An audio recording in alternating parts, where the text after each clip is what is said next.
IVM.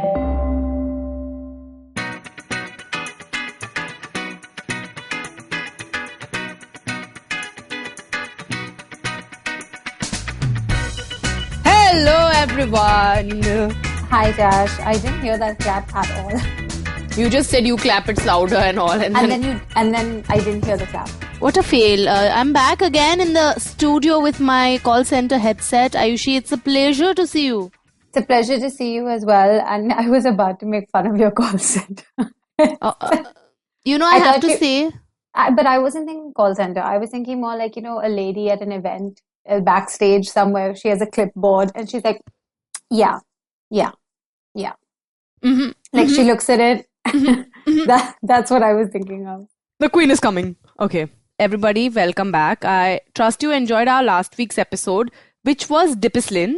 Remember, Ayushi? How have you forgotten? Look at you with that face. You're like, kya kiya tha? So, we have done Dipislin last week, and I hope you guys listened and enjoyed it. And how has your 1 week been? Let's catch up on that, the 5-second rule. Right. So, I lasted a grand total of 3 days.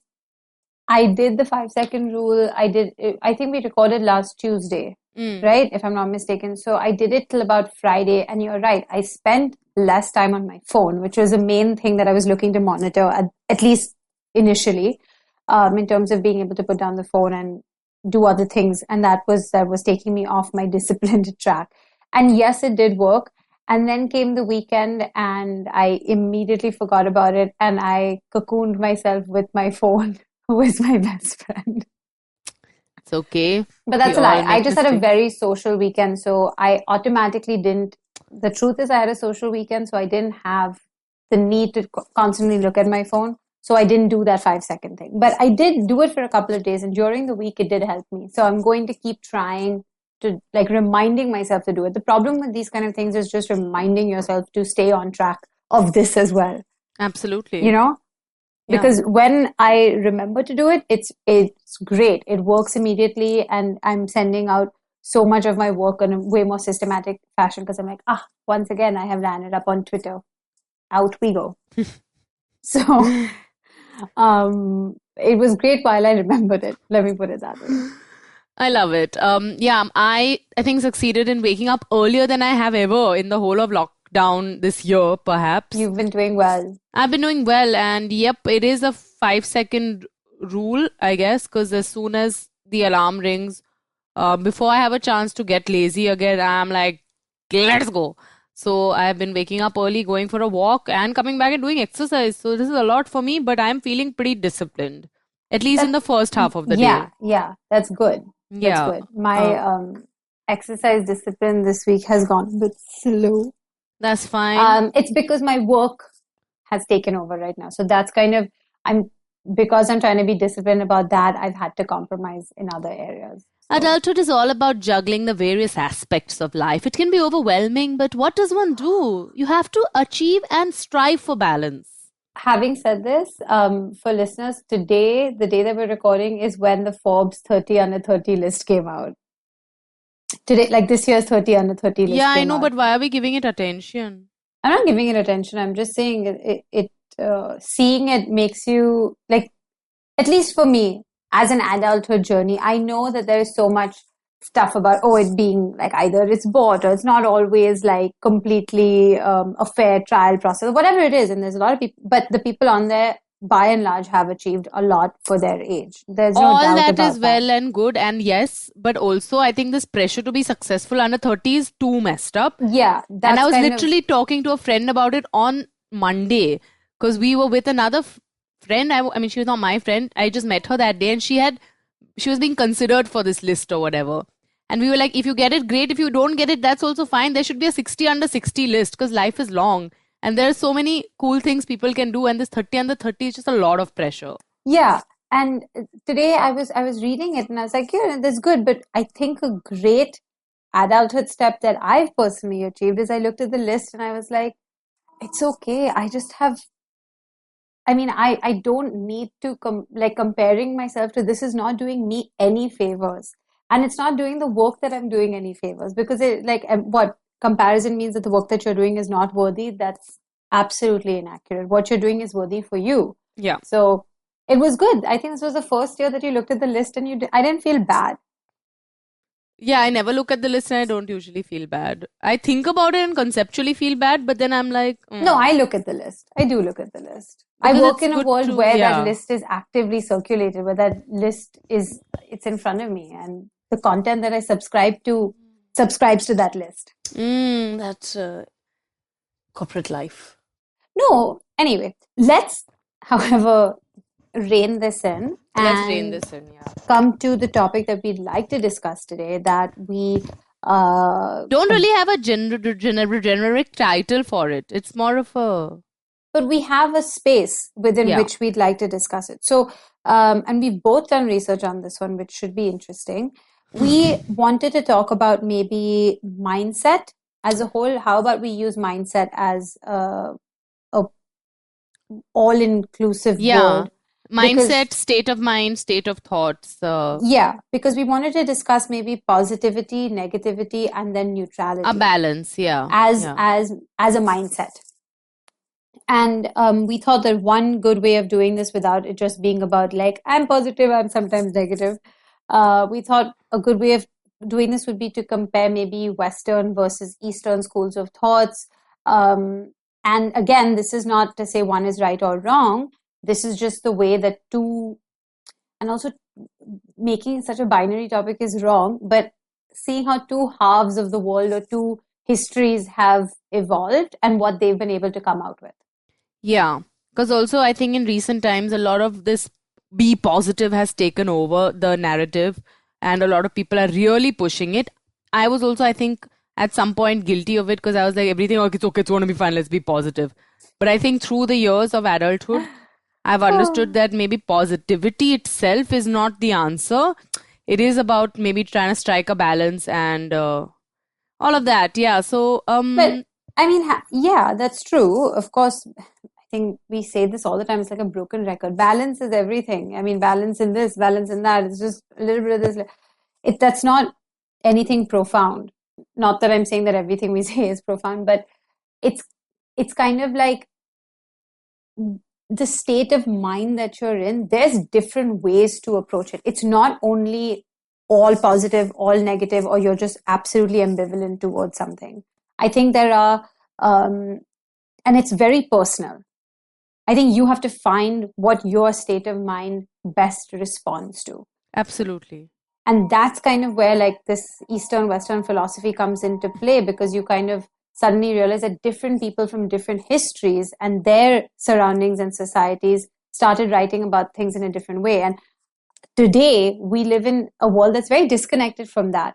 Yet we've been able to we've extrapolated value and meaning for ourselves.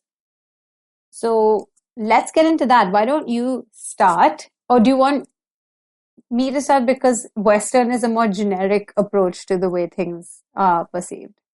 How do you want to do it? Yeah, sure. You can start. We can discuss, and I'll also preface with I have limited research and limited scientific experience, and I'm not a doctor.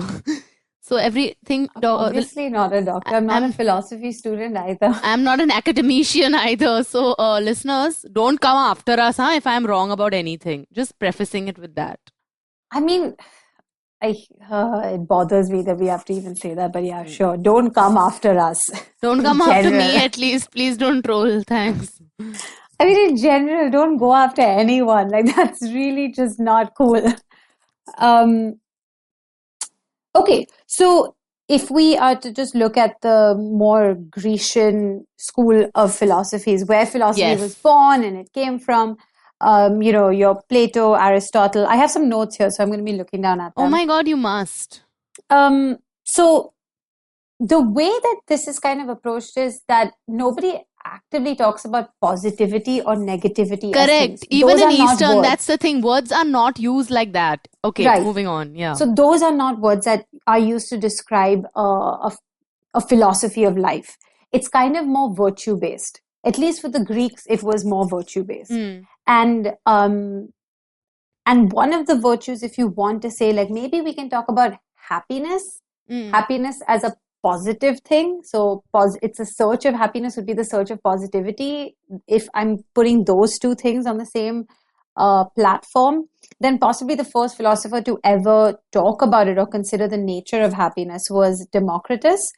And he said that it's not from favorable fate, so it's not really luck, but it's from you, which is a case of the mind. So he's the first person who talked about mindset being the step for key happiness. to happiness. Yeah. Right, which is why I thought that was possibly one of the closest ones to a state of mind thing.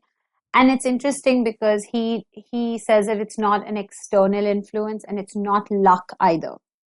So, and then from there you had people like, Aristotle, who said the ultimate purpose of life alludes to being happiness. So eudaimonia, he has that theory of eudaimonia, which is the activity of expressing virtue to get to happiness. Can you please explain that? How do you express virtue to get to happiness? So, see, Aristotle had 11 moral virtues. So, like being honest is expressing a virtue, telling the truth. Yes. So his actual 11 virtues were courage, moderation, generosity, friendliness, munificence, which is about spending money rightly in the right amount. Magnificence, which is about the greatness of your soul. Even temper, truthfulness, wit, justice, and friendship. Friendliness and friendship, both are there. What a guy. Right. So friendliness is that you should outwardly be a friendly person. But friendship was also about it being a virtue of having virtuous friendships. Love it. So, and the strength of character was as inculcated by a political community leads to enduring human excellence. Like his thing was entirely about if you are to get to human excellence, these virtues as within a political community is the pathway. Okay. Now, these virtues, again, none of them say happiness. They don't say positive thinking. They don't say realism or pessimism or negativity. It's more about a little bit of a lot of things that will maybe get you to the right state of mind to then be on the journey to happiness. Yeah. Or a positive state of mind. Correct. So these were kind of, again, they spoke in very vague, large, sweeping statements, then there was Plato, who had a little bit more subjective kind of viewpoint, was just to secure enjoyment of what is good and beautiful is the purpose of life. So, but to secure what is good and beautiful, you yourself must have a set of virtues that are good and beautiful. Beautiful, yeah. So that does include intellectual virtues, which would then be a good state of mind, a healthy, happy state of mind. Does this also tie into what you put out in the world comes back to you? No, they don't talk about it. They don't have any. The idea of karma or the cyclical nature of happiness is not a very Western thought. Right. That's very Eastern. Eastern, that's for sure. That's for sure. Because Western philosophy is very reward based. I'm being serious. And whether the reward is happiness, the reward is hope, friendship, whatever it is a reward based system of philosophy. Whereas the Eastern, like we just said before we started recording, it's more about transcending a human plane to more of a spiritual plane. It's more existential. For sure. So your state of mind is also then very different because all your life you're working towards something very different. So you approach things with that mentality of, but I have to be bigger than this. I have to grow above this. Whereas Western thought is more like to get to point Z from A, like what are the steps I need to do to get there? So because Z being the goal. So interesting because it's so opposite. And yet civilizations have risen and fallen in equal measure. Yeah. And, we're in 2020 and it's a weird world, but there's a lot of blend of East and West now. And you're seeing that. And this is not just like my research. I mean, when I was reading, it wasn't just Western philosophy that sort of drew me in. It was also a little bit more Western religion. Like if you looked at the Bible, for example, the Bible talks also a lot about virtue. And the 7 heavenly virtues were kind of fortitude, courage, justice, temperance, and wisdom. Those were fortitude and courage is the same thing. So fortitude, justice, temperance, and wisdom were the 4 main ones. But then the other ones which really struck me were faith, hope, and charity. Now, in religion, the way that you look at positivity is kind of hopefulness and faithfulness. Yeah. So faith in a higher power and obedience to God, but hope is also of hoping out for the plan that God knows best. So your reward is coming if you just maintain this level of virtueness and have faith that God knows. But again, it is a reward-based thing. Yeah. And like even in the book of Romans, these things are seen as gifts, like in which book of Romans being like the New Testament. So what I said earlier was the Old Testament. This is New Testament. Is like it highlights faith, mercy, but joy, love, and hope and patience, which again would go under this idea of positive mentality, as gifts that are valued by God himself. So as you can see, there's a lot more about having certain virtuous qualities that can lead you to a happy state of mind. Yeah. That's kind of what I was trying to explain. And I'm sorry if that was very wordy, but the idea of positivity or the idea of your state of mind came more from this, that if you have these virtues, then you're a good person and your state of mind is good and you will be on the path to achieving human excellence. While all that is great, and I do agree with some amount of it, I think it's very like black and white. Yeah. Which is not the case as I've learned in the adulthood journey. Like, no, not at all. Not at all. But I also think the problem is with the word virtue. We think of virtue as a negative word, but it isn't. Virtue for these kind of meanings was more just descriptive of qualities. I think here virtue just means a quality. It's not like, oh, she's a very virtuous, pious person. No. I think that's a problem with that word, essentially. But that's kind of, I think the West, and you can see very clearly that Judeo-Christian start point and that Grecian start point for philosophy has filtered down into a way more Western mentality, which we can see when you're exposed to their culture and to their people, the way that they look at things. Yeah. So that's kind of where I think we definitely differ. Also, when you derive meaning and value and your mentality from a philosophy or religious standpoint, you are naturally also bound by that religion's end goal. Yes. Good way of saying it. Right? Yeah. Now, in Hinduism, we don't have an end goal as such. There is. To escape the cycle of birth and rebirth. The goal is to quit. The goal is to quit and be one with the universe, which I love. Right. But there is no heaven or hell. Right? So you're just doing good things because like... No, they say the heaven and hell is constantly going on, right? Like it's there. These realms were like...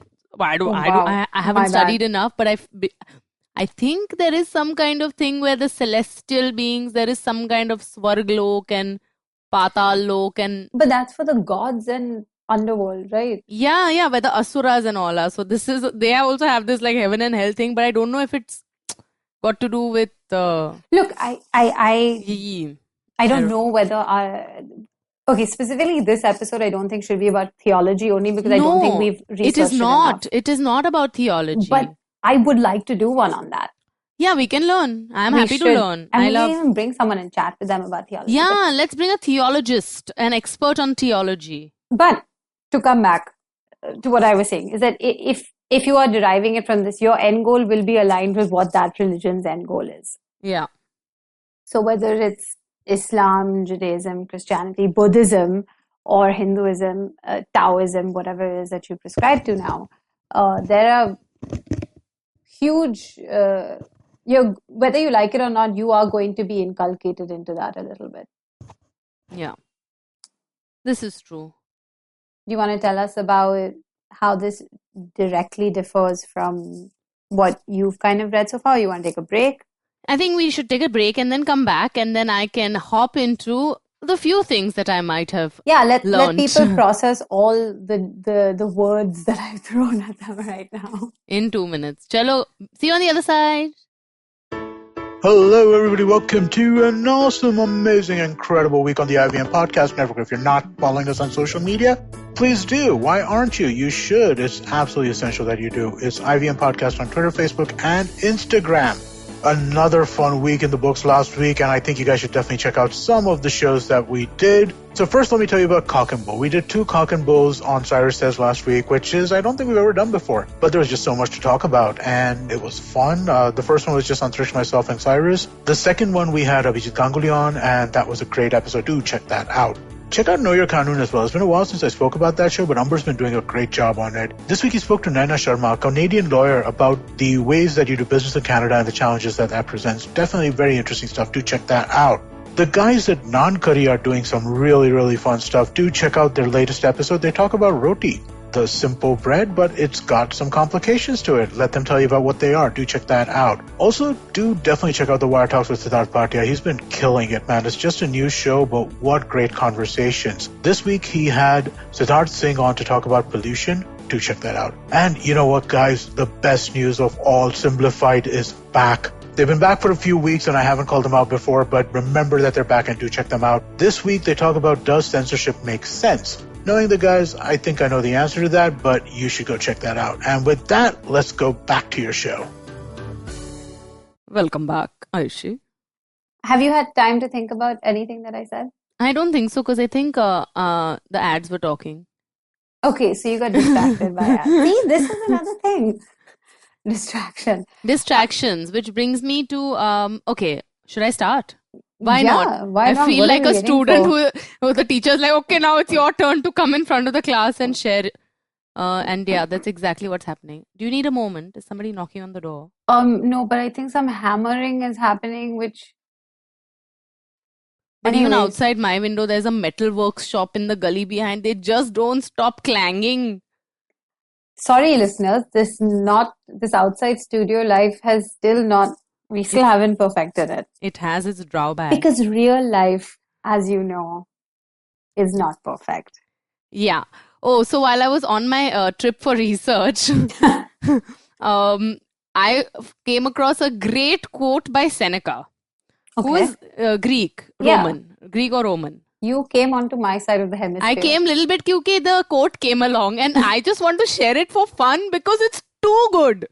Okay, go for He it. has said, and it's not really related to our topic, but it is a too good quote.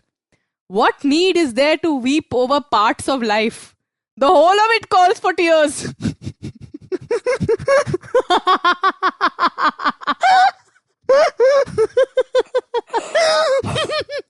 And I laughed and laughed. I'm like, Seneca, are you okay, dear? I love it. How can you say, Seneca, are you okay, my dear? So basically, Seneca ki ye baat hui. And then I thought of Buddha immediately because Buddha was like, this world is only suffering. ठीक है? Yeah. So now let me segue into my research, which is... But you know, Seneca's... I like it. I love it. What need is there to weep over parts of life? The whole of it calls for tears. It's a little bit like crying over spilled milk. It's done. Life is done. You're in it now. What are you crying over?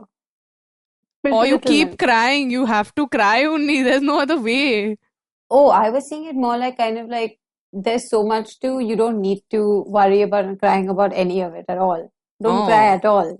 I think he means you can cry. Anyway, either way, it this works. Is amazing because we really have 2 opposite views on this and we've taken it out to mean our own thing. I like this. Okay, go back to your thing now. Because that's why I thought of Buddha and the whole suffering thing, because I was like, Seneca also, it appears that this is his life philosophy, that it's full of suffering.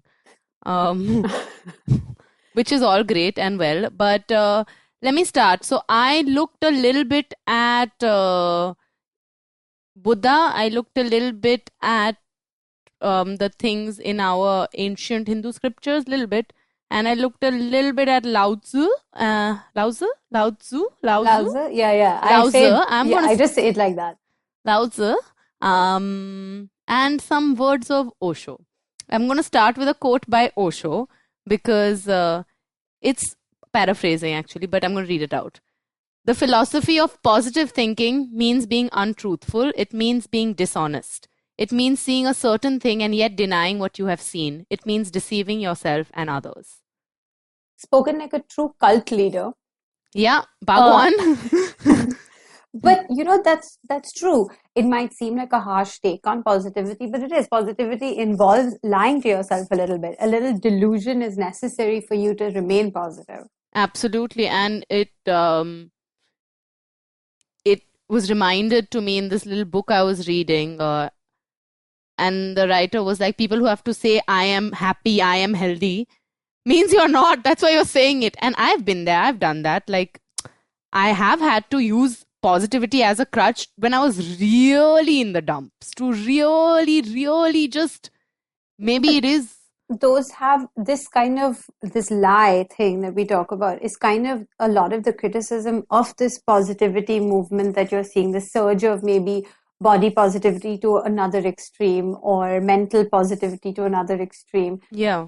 Where you're just kind of condoning and letting yourself do anything and everything because you're like, I just want to be happy and healthy and honest to myself. But Yeah. I think that's a little bit of a lie because you're not being honest. It's a little bit of delusion that's required to be positive in general. So this criticism is, I think it's right with this critique, of positivity. It's true. There is some truth to what Osho was saying. Yeah. Yeah, absolutely. I agree. I'm in agreement with you. And I want to also a little bit talk about why I thought that we should address this, because a lot of our mindset is, it dictates the way we live each day of our lives. And correct. At this point of being 5 years into your job, or at the precipice of marriage, or watching your parents grow older, whatever this part of adulthood that we are all at. What precipice of marriage am I at? Not I can't you even and say the sentence. I made 2 mistakes. I would like to let listeners know Ayushi has a Pinterest of wedding decor. I accidentally landed up. No, I accidentally landed up, and I can't believe you have just exposed me. Because now it is the mindset, subconsciously you are already thinking about, anyway, whatever. It's not about you. It's not about marriage. It's about Osho. It's about wherever you are on this adulthood journey. Right. I feel the mindset with which you are in that moment, taking a particular decision, dealing with whoever and whatever situation you have to, that kind of dictates the result of it, or dictates your experience of it, and therefore your learnings from it. Yeah, I mean, it's kind of like what you're talking about is like you're learning by doing, right? Yes. Also, though, a lot of it, I think, for our generation, especially people in our age group, 20 to 35, it all has a lot to do with desire, outcome, and results and rewards. So we have a very Western mentality. We just inherently do. Correct. Which is now going to bring me to our dear friend, Gautama. Oh, great guy. Guy. Before he changed his name was Siddharth. I know, that's your papa's name. So I'm really big fan of Gautam. I'm also a huge fan. So apparently once he was asked, why don't you teach your people to pray? And it was an obvious question, of course, because what is religion without prayer? Some people are like, what? Is that possible? And he said, I don't teach my people to pray because prayers will harm them. Right now, they're not conscious enough to ask for anything, and whatever they ask for will be wrong. So first let them become conscious, then I'll teach them how to be more conscious, and then it's up to them. When they are fully conscious, if they want to pray, they can pray. They are not my slaves. Anybody who is fully conscious has nothing to ask for. They already have everything they can ever want. And I'm not fully conscious. Pause. Yes, exactly. Nobody is. This is the entire thing of Eastern philosophy now, is consciousness. Even a lot of our Hindu philosophy is structured around consciousness and cognition. And so the thing is, the sort of what you're getting out of this, the funny thing is that but I think the Western philosophy dealt more with man in relation to community around him and how that journey is progressing. And Eastern philosophy sounds more like something like man within himself.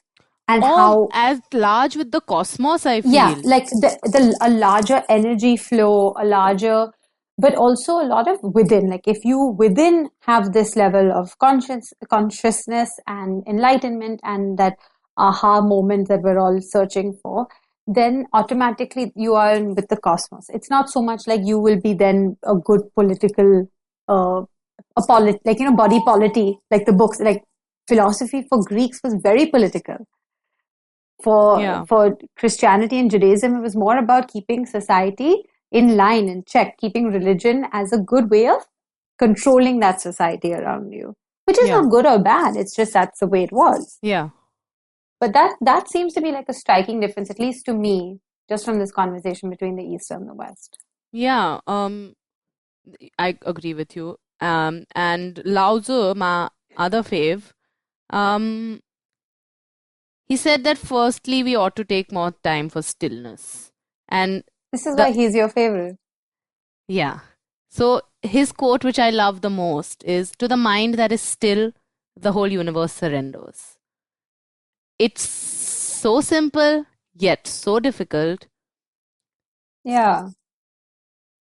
Because I think this, to have a still mind, how? Correct. Kaise? Let me tell you, actually, I don't know. But what he draws upon is the example of nature and the flow of things. So, because in this stage and age of life, there is a lot of competition, desire to succeed, pressure to succeed, zimmedari of all kinds, work, personal life, parents. But also zeal. There is a zeal for this. Absolutely, because of conditioning, because of the system we've grown up in, because of education, because of whatever it is. I don't think this zeal is inborn. I think we have, because of the society we live in and the world we've grown up in, now we all have this drive and this zeal. But I don't think it existed in the beginning of time for people. So, but with Lao Tzu, does he talk about this stillness as something that is developed over the course of a full life, or is this something that from the get-go, that's all you should be aiming towards? Because then we all are on wrong paths. Absolutely. No, I think it's something you must learn over time. It is the Tao. So what Lao Tzu came up with was this thing called the Tao or the way. So Tao literally means the path to virtue, happiness and harmony. Again, it's that same thing. Okay. So, but the way is very even, he says. It's a very straightforward route actually, but people like to take byways. So, that's why he's like, you just have to be still and not rush anything. And while we are still, we need to be open. The usefulness of a pot comes from its emptiness, is what he said.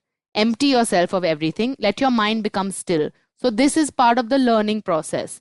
And the first, I would say, 18, 21 years of somebody's life, you're just being bombarded with information, education, rules of engaging in society, how to be, how to live, how to dress, how to talk, how to exist.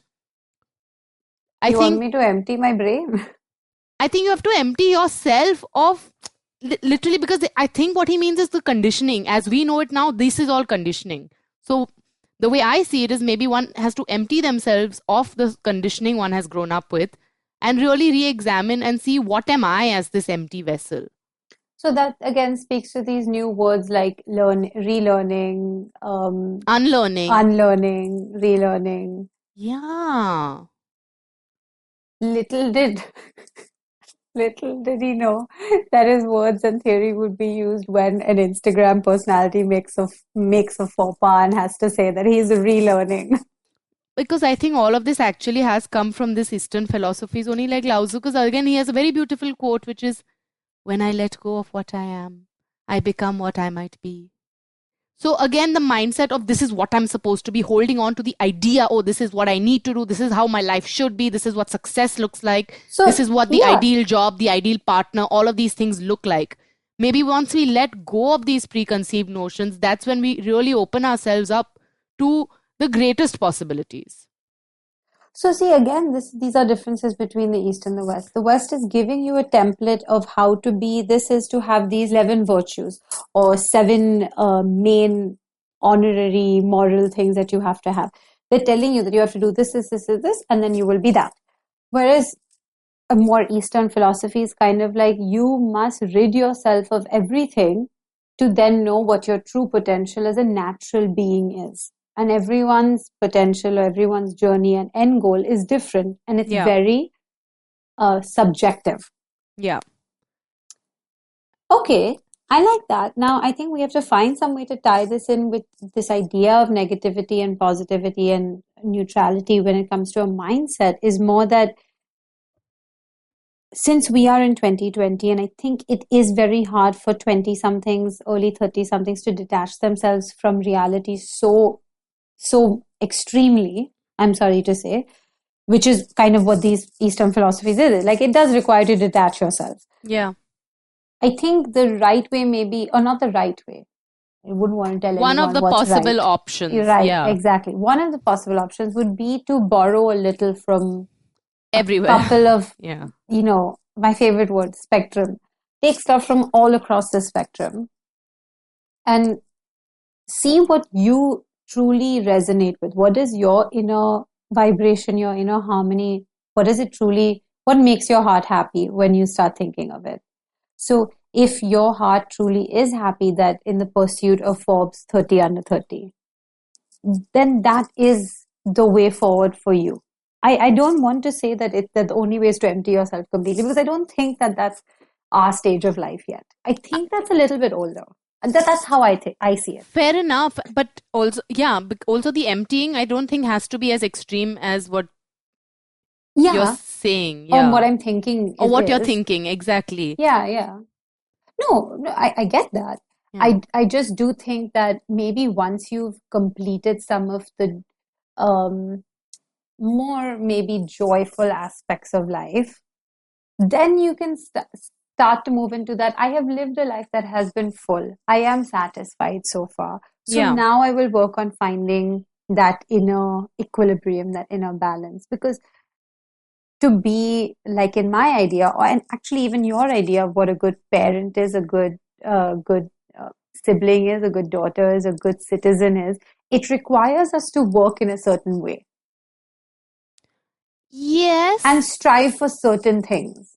I think it does. But also I'm really trying to let go of this. What is a good person? No, I didn't say good person. What is a good daughter? What is a good citizen? I'm trying to let go of this block of thought which we have been told or we have seen or we've been shown as this is what a good citizen is. This is what a good But don't you parent think that is. So far, this entire podcast, like what we've been talking about so far, it's like, we've seen what ideas are, but you decide what is good.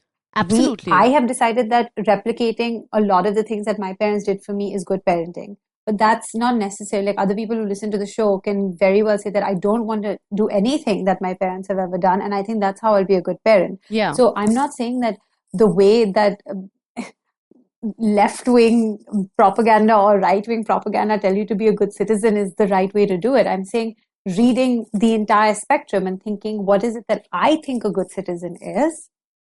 That's what you should be doing. But I do think that being those things, citizen, friend, daughter, sister, wife, husband, mother, they do require a certain level of working towards certain goals.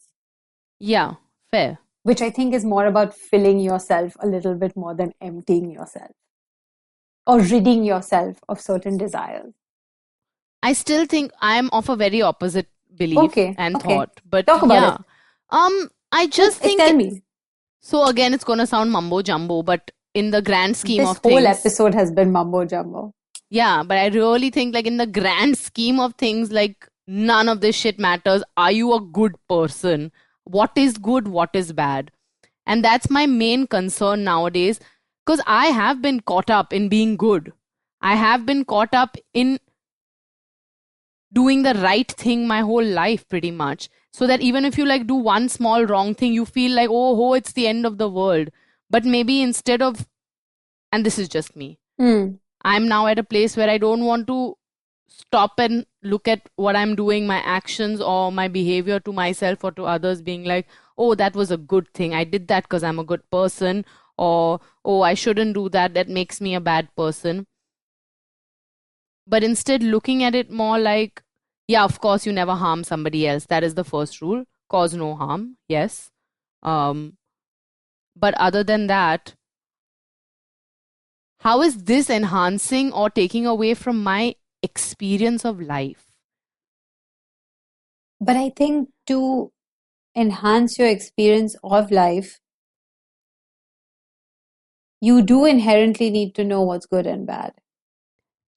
I don't agree. I feel for that, you good and bad, you just need to sit with nature and breathe. And That's not my mentality towards life. But I don't think that I do things because things are good or bad because they've been told to me as good or bad. I mean, yes, you've learned from a young age, you have been taught a moral system, agreed, Yes. with some overarching goods and bads. And by the way, when you say things like don't do any harm to anyone, that's inherently obeying a system of knowing what's good and bad. See, because But that hurting is. another person. But that is bad, right? Is it not bad? I Hurting wouldn't someone, say the word bad. I would just say harming that, someone's life. You're yeah, saying, I mean, so I'm not trying to trip you up on this. I'm not yeah, trying you to are. get You're just cornering me, Ayushi. I'm feeling attacked. I'm not saying it that way. I'm saying that we have different points of view here, and that's fine. Like it's what makes life richer, of course. Even the Upanishads, so just to quickly touch upon them, there are 5 different sheaths or levels at which the self exists. The first is the physical, then is the energy body, then is the mental sheath, then the intellectual sheath, and then the bliss sheath. Love that sheath.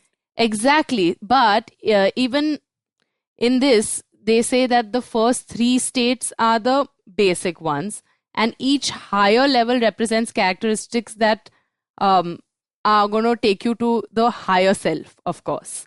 So, Kind of like a Hindu Maslow's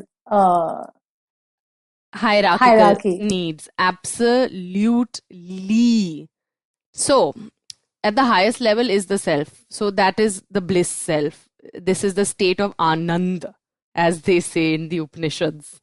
Finding it very hard to paraphrase this in a simpler way. I think it's fine. Like, I don't think we have to explain this to the listeners if this is something that they would like to go, oh no, you found it. Okay. Little bit, because it makes sense to me and I just want to share it. Of course. It's got to do with Rajas, Tamas and Sattva. I'm sure it's Tamsik, it's Rajsik, it's Sattvic. We've heard these words being thrown around a lot, yes, right? But it's always being thrown around when it comes to meat and eating vegetable. And I'm just not interested in this. Okay, fine. So anyway, the Upanishads say that at the lowest level is the physical body, and then the next level is the energy system that's at work, and the next level are the thoughts. But because all of these 3 are interrelated, we can club these together as the mind. So the energy state, if it's agitated and restless, it is characterized by Rajas. If it is dull and lethargic, it is characterized by Tamas. And if it's a state of equilibrium and balance, it is Sattva. So that's why you want to be Sattvic. So we are in equilibrium and balance. So then that I think you and I are in consensus, actually, is that a little bit of everything is the goal. The goal is to find a balance between being some idea of a society prescribed thing, but also some idea of exploring what your own natural potential as a human being is. And this namaste of, being is the goal. And I think maybe that is some of the beauty of learning more about our Hindu genealogy and not genealogy, but mythology and etymology and philosophy. I would say it's just all a philosophy. of them. But I do think it's a lot of what's being passed down to us as well. Like but I think we might get more into that. I'd like to learn more about this. I think it would be nice to have a different approach than what I have done so far. Maybe it'll bring me more peace. I mean, yeah, it's totally possible and worth a shot.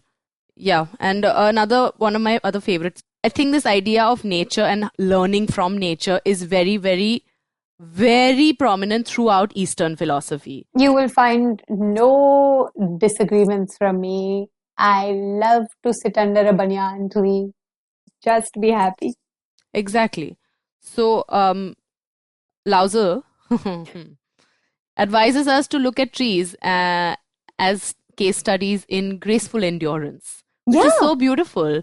Yeah, and they are tormented by the elements, yet they're an ideal example of supple yet resilient.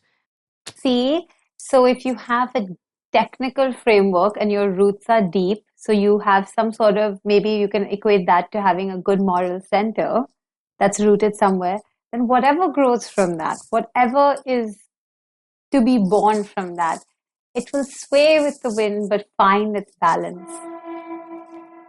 My battery is low. And there's a train going at car station. I'm sorry. Also, trees are an image of patience, which is really beautiful. And I think always a lesson that our age group needs to be reminding themselves of. Because, yeah, it may be a rat race, but we ain't in no race. I should have got my tree tattooed in a more obvious place so that I would be able to see it every day and be like, I usually be like a tree. Yeah. And then another, of course, we love the elements. Now, so Lao Tzu loves water also. Water is great. The best people are like water, he says. They benefit all things and do not compete with them. Water stays in lowly places that others reject. This is also why it is so similar to the way, which is Tao. Lao Tzu didn't watch Airbender, did he? Last Avatar. I also haven't. Oh, and I mean, it's a good series, but that also talks, because again, it was a little Asian. It was very from this idea of fire, water, the air, the elements battling it for each other, and the balance that was not being able to be struck by them, which was causing this turbulence in society. But that's true. I think even if you look at homeopathy and the way that Ayurveda treats you, it treats your inner homeostasis, which is fire, air, water, earth. And based on what your connection to your environment, like what your body's connection to the environment is, which is, are you more windy, are you more watery? That's how you treat yourself. Absolutely. Because that's what you're trying to balance. So I do believe in this little, what I like to call witch doctor, but I think it's true. I definitely think we all govern ourselves that way. Yeah. I just love this thing of looking to nature more for lessons and maybe developing a kind of temperament or a state of mind which not mimics, but like embodies the essence of what a tree is or what water does. And to have the patience, the quiet determination that water has in any kind of situation, no matter how frustrating it might be, and to just keep that equilibrium and balance going as far as possible. Like a tree would, yeah. Another thing that, I mean, I agree with what you're saying. I think it's really beautiful the way you put it, but it's also so interesting to speak to both our personalities, is that when you talk about nature, another idea that crossed my mind was that if you look at the animal kingdom, it's solely based on a hierarchy. It's solely based on... Because it's biology and it's a food chain. So it's survival. You understand? It comes down to just survival. But nature also needs biology and this animal kingdom to survive. Absolutely. Trees are pollinated by bees, but bees might be, subject to this predator, this insect, and that entire chain. We've learned it so much, right? It's again a balance of what you're saying and I'm saying, is that for that tree to have that thing, it also needs the animal kingdom to exist, which is kind of based on a tough dog-eat-dog world. Yes, fair. So balance. Again, I think we're both talking about two similar things, just differently. Send us your thoughts about what your philosophy of life is and how you like your mindset to be, or what kind of mindset you are aiming for. Yeah. Tell us, because there's clearly so many. There's a lot to unpack here. I still feel like we can talk for 1 more hour. TBH. We'll do another episode. Yeah, part 2. Theek hai. Thank you everybody for listening. If you enjoyed this episode, you know what to do. And please follow me at RYTASH on Instagram and follow Ayushi. Yeah, say my handles. I got to get a charger. Ayushi is at just Ayushi on Twitter and AyushiA9 on Instagram. And of course, this podcast is available wherever you get your podcasts and on the IVM Podcasts app and website. And IVM Podcast is IVM Podcasts on all social media. So please just listen, share, like, send us your thoughts. Would love to know what your favorite Western Eastern philosophers are. Now I'm just talking while Ayushi gets her thing together. Yeah, I just said, let us know what your favorite Eastern, Western philosophers and all are. What are your philosophies? Let's discuss. Yeah, let us know what you found that works for you. Yeah. It doesn't have to really be from anyone or any place in particular. It can be, but what works for you? What's the thing that you like to govern yourself by? Yeah. Because I do think we do that, whether you like it, like whether we like to admit it or not. I think we do govern ourselves by a set of self-principles, by and large. So what are yours? Where did you get yours from? Yeah, let us know. Thank you for listening. We love you. Yeah, this was really fun, Tash. It was. Love you, Ayushi. Love you too. Mwah.